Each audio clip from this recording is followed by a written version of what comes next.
In this part of the world, we're taught to be good wives, we're taught to be great mothers, but nobody has ever taught us how to be good friends. Relax, relax.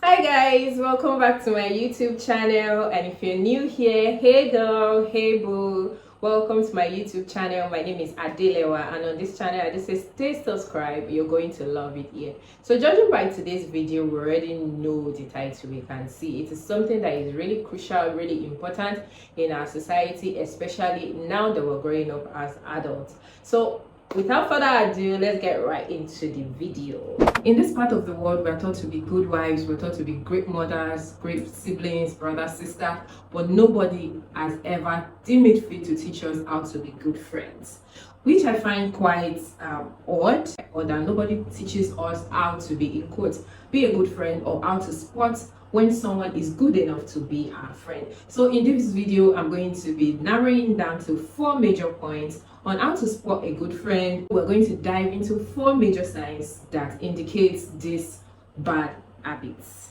Let's get into it. So my first point on bad friend signal is secret competition. This in the sense that you hate when your friend stands out in everything that they do.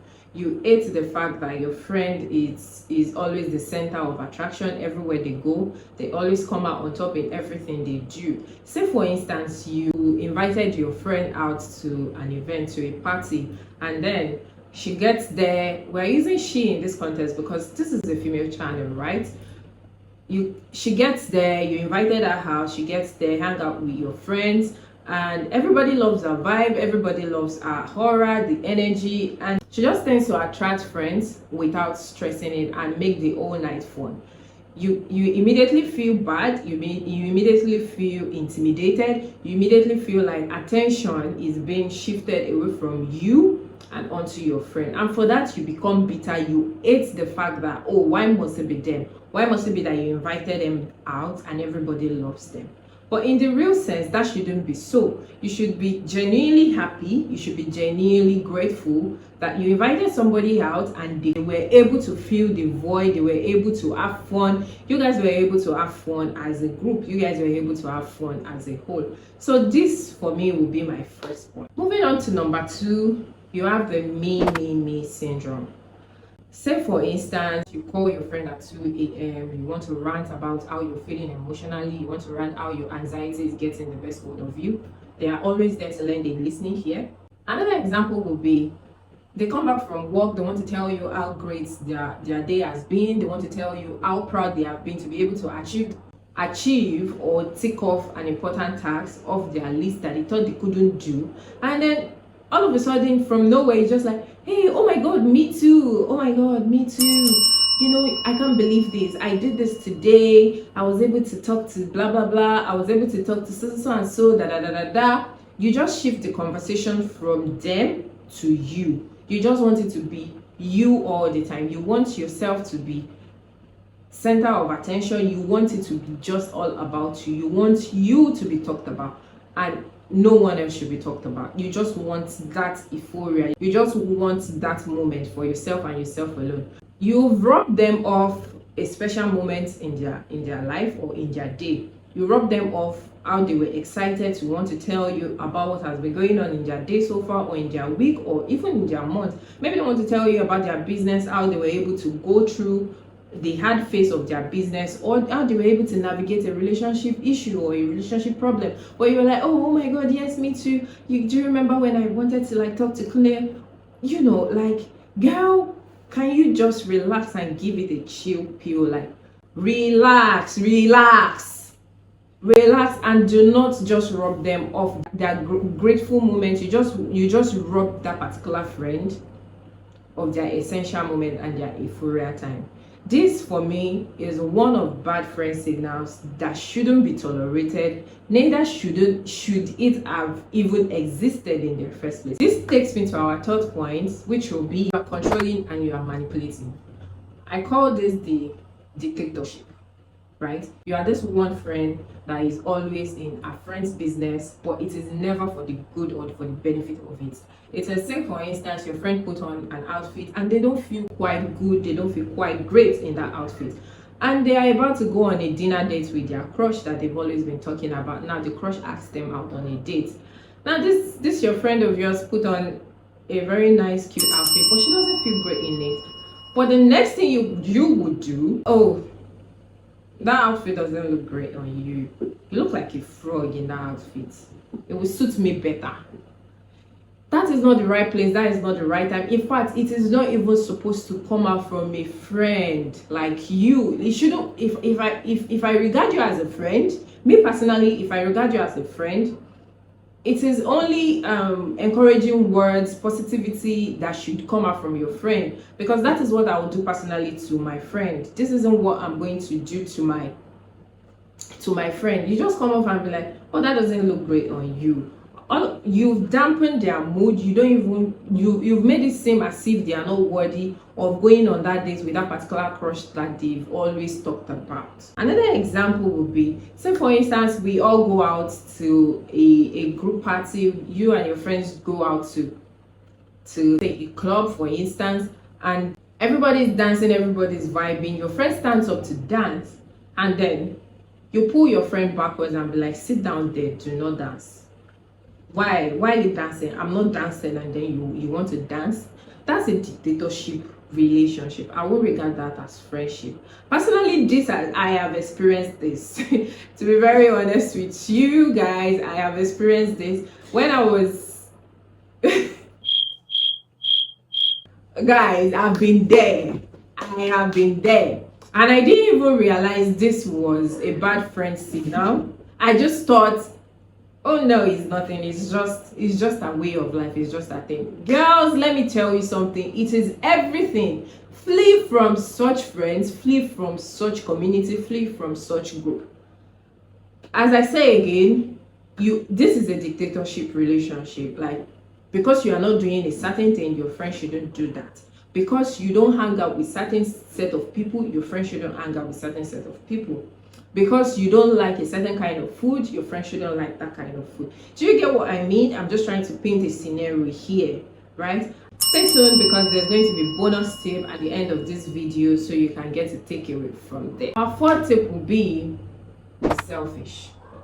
You only show up when you need them. You are nowhere to be found when they need you, but you show up when you need them. And you show up in such a very cunning way. You show up in such a very loving, amazing manner. Like, hey girl, what's up? How you doing? I just thought to check up on you. And then there's a catch to it, where you'll be like, please, can you pick me up tomorrow at 7? I'll be going to the supermarket to get a few things. Let's say this your friend is mover and you are not, right?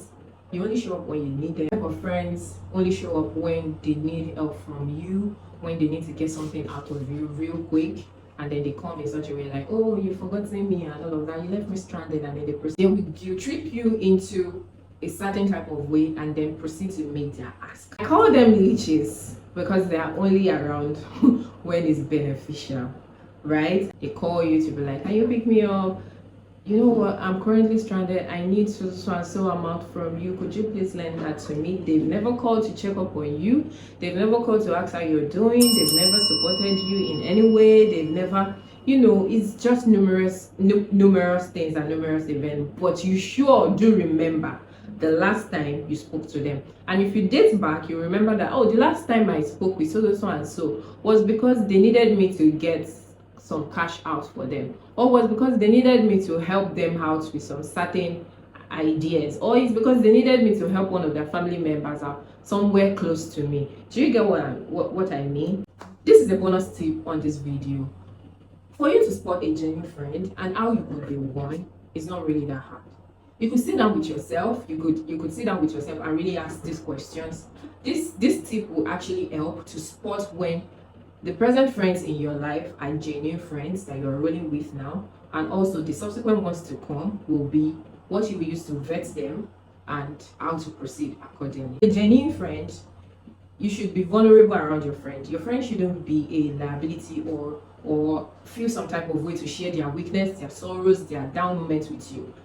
when we deal with genuine friendship, we are not scared to show our vulnerability. We are not scared to show our weaknesses. Neither are we scared to show our sorrows, right? For as a matter of fact, they could even tell when you are sad, they could tell when you are down, they could tell when you are happy, they could tell when things are going on well with you. Now, that is a good trait of being a genuine friend and being a good friend. The second tip will be they are interested in our wins, they are interested in our growth. Don't forget, in the settings that I mentioned earlier, in a bad friend signal, you can't find a cheerleader, but a genuine friend will be one of your biggest supporters. They will be one of your biggest cheerleader. They will keep cheering you on when you feel like, oh no, I can't pursue that project, oh no, I can't do this, I have this flair to want to do more for myself. I'm attaining some kind of milestone in my life, but I don't think I can do it enough. I don't think I am fit for it. I don't think I have the capability to do that.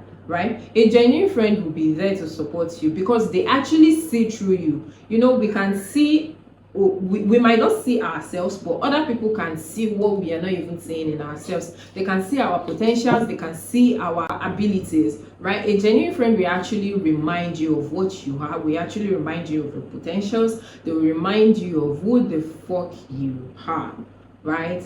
And then give you all the strength you need to get your ass running and get your ass kicking. The new friend will help us fall back into ourselves. They help us, they reassure us in all levels. This can be male, this can be female. Mind you, these points are not limited to, they are not gender specific. This is just adults and also, you know, creating our friendship and how it should be, right? There is no rule book as to like, oh, this is a female type of friendship. This also applies to the male gender as well.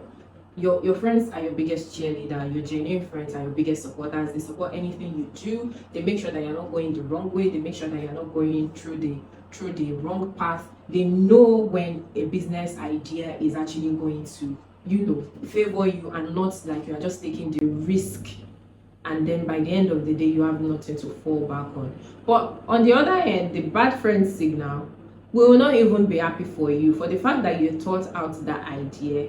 They are even already seeing you as a competition. Now, mind you, they are healthy competitions, right? Don't get me wrong. They are healthy competitions. They are where we support each other, we envy each other. Healthy envy, healthy competition where, oh, my friend did that, that means I can do it. Plus, she has done it. That means she has tips on how to even get to this particular phase faster. Let's say, for instance, my friend is an entrepreneur and me, I'm just trying to start into being an entrepreneur. My friend already knows some tips and tricks that takes for you to actually move forward in being an entrepreneur, right? So that means she can help me navigate when I'm about to start a fresh business or a fresh idea.